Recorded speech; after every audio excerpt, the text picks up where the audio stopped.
យូរយើងមកមើលពីគ្រឿងផ្សំនៃការធ្វើទាំងអស់គ្នាគ្រឿងផ្សំយើងមានពងមាន់2គ្រាប់ការ៉ុតម្ទេសផ្លោកម្សៅស៊ុបទឹកស៊ីអ៊ីវខ្ទឹមសនិងស្លឹកខ្ទឹមស្ករស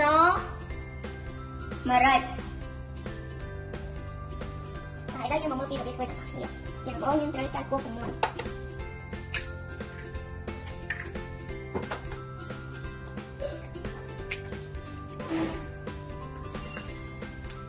យើងត្រូវការសាច់យើងមួយដើម្បីកូរពងមាន់របស់យើងដាក់ទឹកសាច់យើងមកសាច់យើងបាយយើងកូរយើងដាក់រ៉ូឌីដាក់សាច់ពីបាយ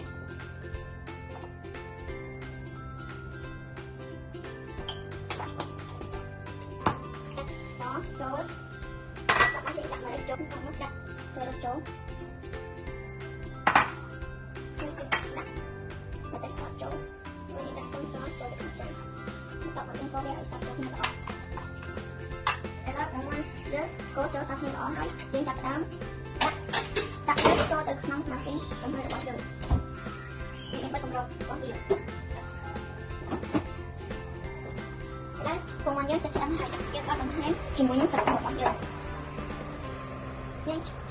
ឈ្ងុយខ្លាំងណាស់ឥឡូវពងមាន់យើងឆ្អិនដែរឥឡូវពងមាន់យើងឆ្អិនហើយឥឡូវពងមាន់យើងឆ្អិនអស់ហើយឥឡូវយើងមកមើលទាំងអស់គ្នា